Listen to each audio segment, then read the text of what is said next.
মসজিদ ভেঙে মন্দির গড়লে তার রাজনৈতিক লাভ কতখানি তা বিলক্ষণ জানা, কিন্তু ভেঙে চুরে সব দখল করে নিতে চাইলে সর্বজনীন গ্রহণযোগ্যতা অর্জনে বাধা পড়ে এবং সেই পথে লাগামহীন চলতে থাকলে তার কি প্রতিক্রিয়া হবে তাও কল্পনাতীত।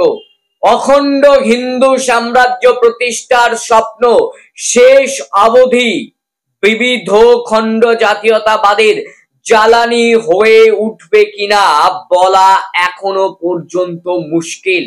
শতাব্দী প্রাচীন আরএসএস সামাজিক গ্রহণযোগ্যতার যাত্রাপথটি অতিক্রম করেছে। তারা সম্ভবত জানে আধিপত্য বজায় রাখার শ্রেষ্ঠ পন্থা সর্বগ্রাসী দখল নয়, বরং সংখ্যালঘুদের জন্য অধীনতামূলক নাগরিকত্বের যে পরিসরটি খোলা রাখা, তার জন্য সর্বক্ষণ একটু নিচু তারের উত্তেজনা প্রয়োজন, আগ্রাসী হুঙ্কার নয়।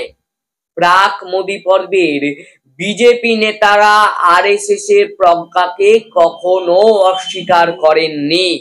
মোদী উত্তর যুগের নেতা আদিত্যনাথ অর্থাৎ উত্তরপ্রদেশের মুখ্যমন্ত্রী যোগী আদিত্যনাথ কি সংঘাতের পথে হাঁটবেন? সেই বিষয়ে আজকের এই প্রতিবেদন আপনাদের সঙ্গে আমরা আলোচনা করব। মানে বিজেপি মানেই কোথাও গিয়ে যেন বিভাজন, এটাই কোথাও গিয়ে স্পষ্ট হয়ে যাচ্ছে। আমরা দেখছি বিজেপি মানেই দুর্নীতি, বিজেপি মানেই সেখানে প্রতারণা। এবার আমরা দেখছি বিজেপি মানেই কোথাও গিয়ে স্পষ্ট বিভাজন। সেই রকম একটি প্রতিবেদন নিয়ে আজকের এই ভিডিওতে আমরা আলোচনা করব। রাজনৈতিক মহলের অনুমান আদিত্যনাথ, যোগী আদিত্যনাথ 2029 সালে প্রধানমন্ত্রীর কুর্সির জন্য নিজের দাবি পোক্ত করতে আগ্রহী এবং তিনি হিন্দু হৃদয় সম্রাট হওয়ার পরীক্ষিত পথটি বেছে নিচ্ছেন।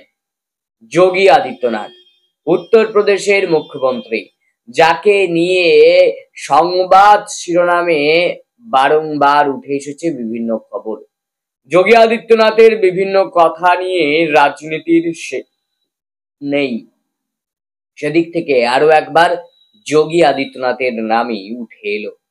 মোহন ভাগবত নিক্ষিপ্ত তীরটি সম্ভবত নিশানায় বিঁধেছে। সপ্তাহ খানেক আগে তিনি বলেছিলেন, রাম মন্দির নির্মাণ করলেই কেউ হিন্দু নেতা হয়ে যায় না।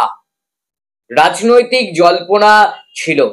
সরসংঘ চালকের মন্তব্যটি উত্তরপ্রদেশের মুখ্যমন্ত্রী যোগী আদিত্যনাথের উদ্দেশ্যে। এই জল্পনার পিছনে কারণ আছে। সংঘ পরিবারের সঙ্গে আদিত্যনাথের সম্পর্কটি একেবারেই সুমধুর নয়। উদাহরণ উত্তরপ্রদেশে 2024 সালের লোকসভা নির্বাচন। যোগী তাকে নিজের শক্তি প্রদর্শনের প্রকৃষ্ট ক্ষেত্র হিসেবে বেছে নিয়েছিলেন এবং আরএসএস কার্যত হাত গুটিয়েছিল। ফলাফলে স্পষ্ট কার রাজনৈতিক জোর কতখানি। রাজনৈতিক মহলের অনুমান, আদিত্যনাথ 2029 সালে প্রধানমন্ত্রী কুর্সির জন্য নিজের দাবি পোক্ত করতে আগ্রহী এবং তিনি হিন্দু যে হৃদয় সম্রাট হওয়ার পরীক্ষিত পথটি বেছে নিচ্ছেন। হিন্দু হৃদয় সম্রাট হওয়ার পরীক্ষিত পথটি বেছে নিচ্ছেন কোথাও গিয়ে যোগী আদিত্যনাথ। কাশী, মথুরা, সম্ভাল সমেত উত্তরপ্রদেশে 50টি মসজিদকে ঘিরে রাজনীতি চলছে।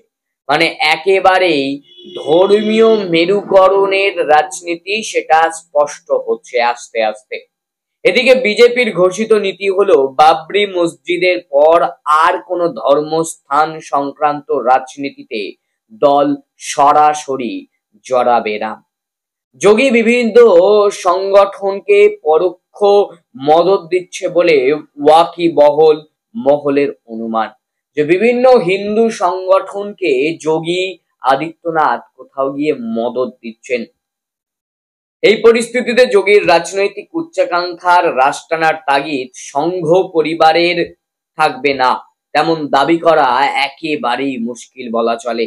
ভাগবতের যে মন্তব্যের পরিপ্রেক্ষিতে অখিল ভারতীয় সন্ত সমিতির তীব্র প্রতিক্রিয়া বলছে, হিন্দু ধর্মগুরুরাও তার মন্তব্যটিকে সেভাবেই পাঠ করেছেন।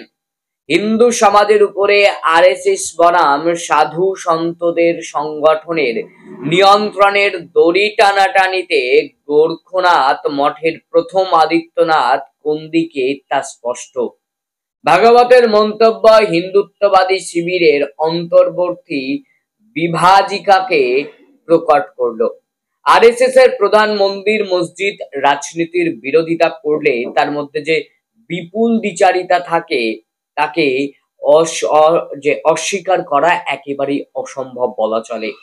1992 সালের ডিসেম্বরে বাবরি মসজিদ ধ্বংস হয়েছিল বটে, কিন্তু সেই রাজনীতির যে সলতে পাকানোর কাজটি আরএসএস এর ঘরের লোকরা মন্দিরের রাজনীতির সুবিধা নিলে সংঘের আপত্তি নেই, কিন্তু আদিত্যনাথের মতো বহিরাগতকে তারা সেই সুবিধা দিতে একেবারেই নারাজ। প্রশ্নটির উত্তর সম্ভবত এতখানি সরল রৈখিক নয়। শতবর্ষী সংগঠন যেটা আছে, সেই সংগঠনটি যেভাবে ভারত কল্পনার চেয়ে জটিলতর, হিন্দু সন্তদের চেয়ে তো বটেই, এবং একই সঙ্গে ব্যক্তি মোহন ভাগবতের কথাও অস্বীকার করা যাবে না। বিগত কয়েক বছরে তার যে বিবিধ মন্তব্যকে ধারাবাহিকভাবে দেখলে অনুমান করা চলে যে তিনি সংগঠনের ডিএনএ অপরিবর্তিত রেখেই একটি নতুনতর পথের সন্ধান করছে। তার বর্তমান বক্তব্যটিকে সেই পরিপ্রেক্ষিতেই বিধেয়। মসজিদ ভেঙে মন্দির গড়লে তার রাজনৈতিক লাভ কতখানি তা বিলক্ষণ জানা, কিন্তু ভেঙে চুরে সব দখল করে নিতে চাইলে সর্বজনীন গ্রহণযোগ্যতা অর্জনে বাধা পড়ে, এবং সেই পথেই লাগামহীন চলতে থাকলে তার কি প্রতিক্রিয়া হবে তা কল্পনাতীত বলা চলে। অখণ্ড হিন্দু সাম্রাজ্য প্রতিষ্ঠার স্বপ্ন শেষ অবধি বিবিধ খণ্ড জাতীয়তাবাদের জ্বালানি হয়ে উঠবে কিনা বলা মুশকিল। শতাব্দী প্রাচীন আরএসএস সামাজিক গ্রহণযোগ্যতা যাত্রাপথটি অতিক্রম করেছে। তারা সম্ভবত জানে আধিপত্য বজায় রাখার শ্রেষ্ঠ পন্থা সর্বগ্রাসী দখল নয়, বরং সংখ্যালঘু যারা রয়েছে সেই সংখ্যালঘুদের জন্য অধীনতামূলক নাগরিকত্বের পরিসরটি খোলা রাখা। তার জন্য সর্বক্ষণ একটা নিচু তারের উত্তেজনা প্রয়োজন, আগ্রাসী হুঙ্কার নয়। প্রাক মোদী পর্বের বিজেপি নেতারা আরএসএস এর প্রজ্ঞাকে কখনো অস্বীকার করেননি। মোদী উত্তর যুগের নেতা আদিত্যনাথ কি সংঘাতের পথে হাঁটবেন?